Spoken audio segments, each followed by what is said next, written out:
What is going on, guys? We are back playing some more Surviving with Create.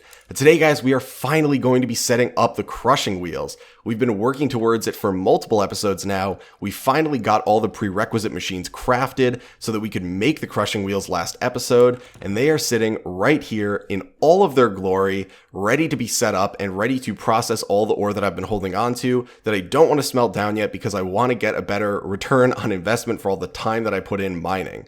So, I'm super excited for this, but there are a couple things that I want to go over before we jump into this. First being that today we are only going to be setting up the crushing wheels. We're not going to do any crazy automation. That's going to come next episode, strictly because setting up the crushing wheels is pretty simple. It doesn't take that much to do, which is great.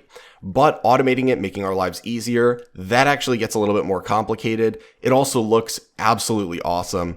I do have a plan on how I'm going to automate it and all that good stuff, but that will come next episode. So I'm sure that's the part that a lot of you will be excited to see. But the first thing we need to do before we automate it is get the basics of the crushing wheel down, because there's some really important things that you need to know. Otherwise, you're probably going to screw up your setup or it's not going to work at all.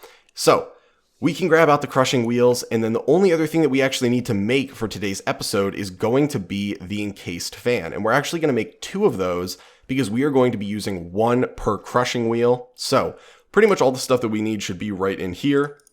We got some iron and andesite because we're going to need to make the, I can't even remember what it's called. It's been so long. We need to make the andesite alloy. We also have 2 buckets of lava because that is what we're going to be putting under the encased fan. We're going to go over that when we actually set them up, but we're going to be using those. And then we have some shafts and all this stuff just again for crafting the encased fan. So I do think I need to make a few more iron nuggets in here so that we can actually get the proper amount of andesite alloy. I might not actually have pulled out enough andesite. We might need a little bit more. Not positive on that one. And then we can get the encased fan. I should just type in encased fan because I shouldn't always want to be looking for it. Yeah, so we're first going to need to make some iron bars. So that should be fine on that. And then we definitely do need to make another, if I could grab the right stuff, another 2 more andesite alloy. So there we go. And then we need to take these 4 iron ingots and we need to come over and make them into plates. So there we go. Or iron sheets. Oh, I'm getting it confused between all the different mods. Immersive engineering, I believe, is the one where you make plates. But what we need to do with these now is create them into the propellers. So that's going to be the 4 iron sheets and then andesite alloy.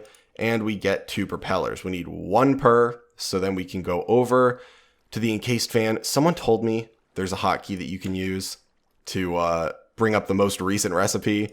I need to remember that one because that one would save me a ton of time. But there we go. We have 2 encased fans. We got our 2 buckets of lava, our 2 crushing wheels. And really all that we need other than that is going to be 1 gearbox and then a couple of shafts. And that should cover everything we need. So I'm going to sleep just because it is nighttime outside. And there's a couple new things that I want to show you guys where we're going to be setting this up. But like I said, it's pretty simple to actually set up the crushing wheels to start. So over here, first off, this is new because over here was getting a little bit cramped, and once you start having to set up some more larger automated setups, you need a little bit more room. And so eventually we'll shuffle things around in here to make it nicer.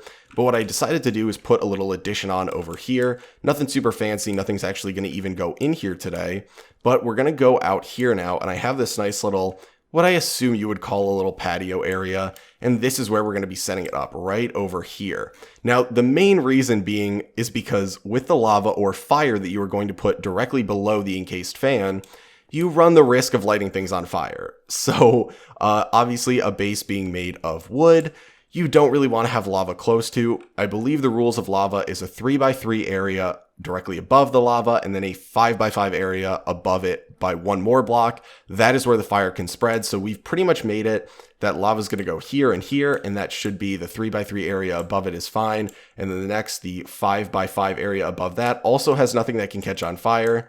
I'm also going to back up this save just in case we burn the entire base down, but just something to be careful of when you are setting this up is remember that unless you have turned off fire spread in your world, that is something you have to be careful of. So maybe you don't want to design a base made out of wood if you're going to be using encased fans, but just something to note. Now, we do want to go over the encased fans because these are actually very useful, in my opinion, compared to water wheels. So If we look at the encased fan, you can see that it converts rotational force to air currents and back, and has a variety of uses. So what that means is you can actually generate rotational force from air currents, or you can generate air currents from rotational force. So it can be used either way. Today we're going to be generating rotational force from air currents, but you can actually use it to blow things around if you'd like, which has its own, set of uses. Again, that's just something to note because there are also other details on here that relate to that and not the generation aspect. So the stress impact is not going to, that's going to be for if you're generating air currents from this, because you're actually using it to create something from rotational force. The stress capacity is when you use it as a generator. So you can see it even notes that it is a small stress capacity and generates 16 RPM. So that's actually one more RPM than we would be getting from a maxed out water wheel. So if we look at this up here, we can see the water wheel. It also has a small stress capacity, so they're having the same on that, but it only generates 5 to 15, and it takes up way more space, since the encased fan is only going to take up one block and require a block of either lava or fire directly below it. So technically 2 blocks, unlike the water wheel, which takes up roughly 9 blocks total. So these are a lot easier to place down. You get better RPM. So all around, I think it's great. A couple things you do need to note though is that you do need to provide a redstone signal to it to actually have it generate the rotational power. So we'll probably just throw levers on the sides of them, which I admittedly already forgot to grab.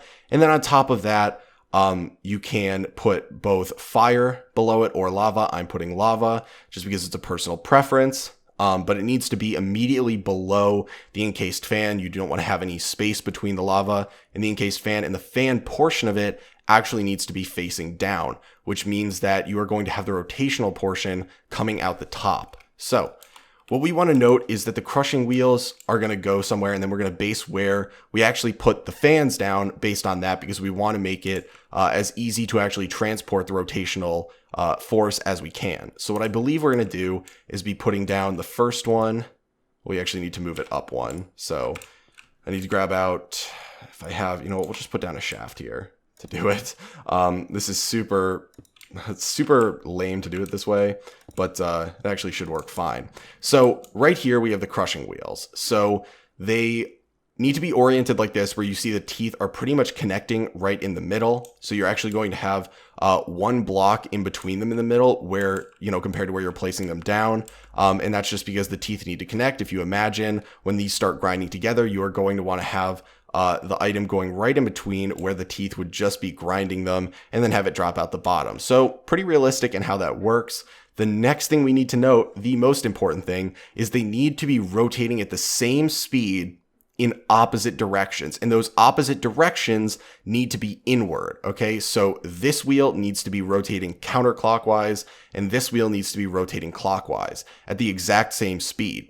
Now, the speed at which they rotate is going to allow you to increase the rate at which you will grind down all the stuff that goes in there. So you can increase the speed, make it go faster if you want to process stuff quicker. That's not a huge concern of mine right now, but you need to remember that they need to be going in opposite directions, rotating towards each other, and they need to be going at the same speed. Otherwise, it will not function properly, and that's going to be a big mess for you. So we have both of the shafts coming out right here. And the reason that we are going to bring it out one more before we actually put this stuff down is not just because we want to keep the lava further away from the base. It is because we are going to use a gearbox on one of these to invert the direction of rotation from the encased fans.